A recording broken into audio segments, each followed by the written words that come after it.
I have to give a lot of thanks, too, to the team. I have the best team in the country. They serve this district so well. I can't even begin to name them all tonight because I think I've got 120 employees now because that's what it takes to manage all the job of the speaker. But here in the district, they're hard at work, and they take care of our veterans and our farmers and our small business owners and the churches and the families and all the needs that everybody has with the federal government. And they provide the best constituent services. I hear it all the time. People call and text me and stop me when I'm on the road, say, your team is so awesome. And I am so, so grateful to every single one of them for getting the job done. Top-notch constituent service is what the people need and deserve, and we're providing it. We are trying to transport Louisiana's values to the swamp, the real swamp in D.C. And you know what those values are. We believe in the founding principles of the country. We believe in the ideas of faith and family and freedom, and we're trying to live that out every day. And it's not always welcomed in the nation's capital, but it's very important for us to do that. I think that what we're trying to preserve ultimately is the American dream. It's only in America that something like this would be possible. And I'm so grateful for all of you for helping us along the way. We got a lot of work to do. And I want to tell you what I believe. We're watching everything very closely tonight. It may be a long night. I think in a little bit we're going to go to Mar-a-Lago, I think, and be down there with President Trump. But I think at the end of the night, when they tabulate all this, I am very hopeful that we're going to have not only a larger majority in the House to make my job easier, but we retake the Senate and the White House as well. I think that's what's going to happen. Listen, when we win this thing, and I think we will, and not to put the cart before the horse, but we're going to be prepared to lead because we are facing the greatest collection of challenges that our country has faced probably since World War II, if not the Civil War.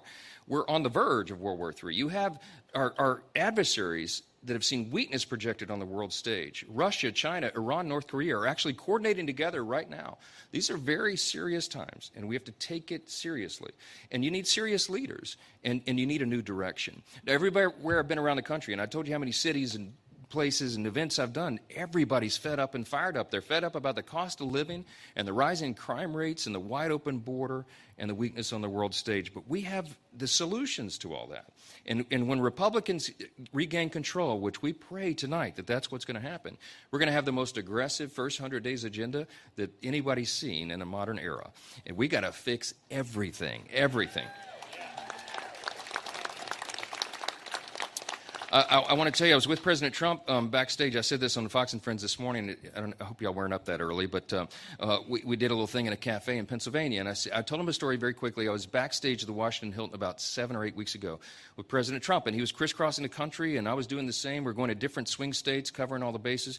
We touched gloves in the green room at the hotel, because he had just spoken at a ballroom full of people, and I'd done another event. We were talking about everything. I think by my count, he had done 5 events that day in I think 3 different states. It's about 10:45 at night. We're sitting in the green room talking, and his staff comes in, taps him on the shoulder, says, "Mr. President, we got to go.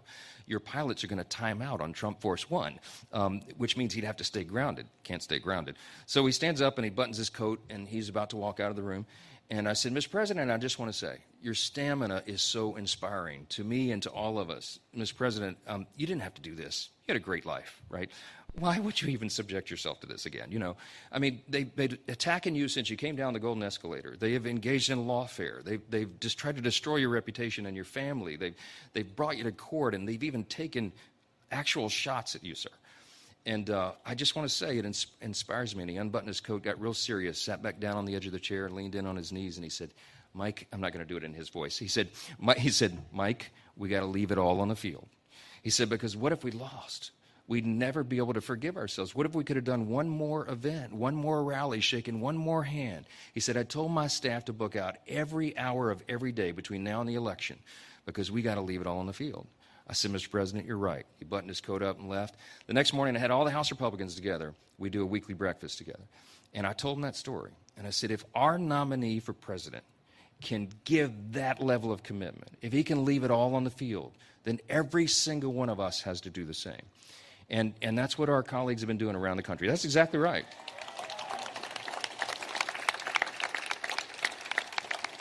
All of us have to do that because we're fighting for freedom. I want to introduce somebody else, another special guest, and this is a great honor to us. But in the House of Representatives, there's Speaker of the House, and you have Majority Leader. That's Steve Scalise. By the way, first time in history any state has had the top two officers at the same time. That's pretty cool. Pretty cool. And then we have the whip. That's Tom Emmer, Minnesota. And then we have the conference chair. So the leader of the House Republican Conference is Elise Stefanik of New York. You probably heard of Elise. Yeah, she's pretty famous. Well, guess what? She's in Shreveport with us tonight. Elise, come up here, will you? Elise Stefanik, everybody.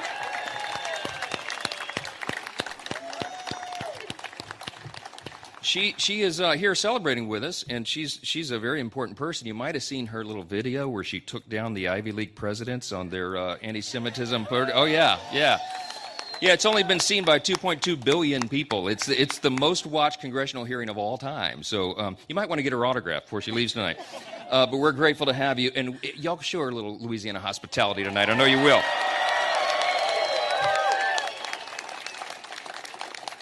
So look, it's too early to call everything, but we're very optimistic. I mean, it looks good. I've been in the war room. I'm calling the candidates as they're calling the races. All of our friends, we're congratulating them. We got some awesome people joining the conference. We got new members coming in, and I think we're going to have many more. So it's going to be a good night, and I think ultimately, I pray, I believe that God's not done with America yet. I think he's going to give us another chance. That's what I believe. That's what I believe.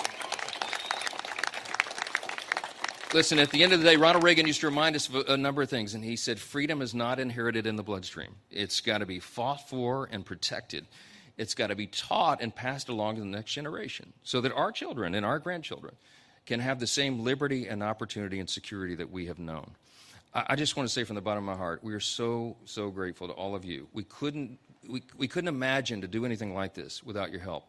That's a drone. That's not a threat, I don't think. We're a little watchful tonight. They said, sir, you can't do it in open air. Oh, it'll be fine. It's Shreveport. I don't know. I don't know. Listen, we're bullish about the future. I believe America's best days are ahead of us. And we're going to keep our steady hands at the wheel. We're going to dig in and do the work. And we have a great team to get that done. Will you keep the whole of Congress in your prayers? Will you keep the president, whoever wins, keep them in your prayers? Because I believe we can turn this thing around and we can keep this great nation that God has blessed us with. Thank y'all so much for being a part of this tonight. We appreciate you so much. God bless you. Yeah.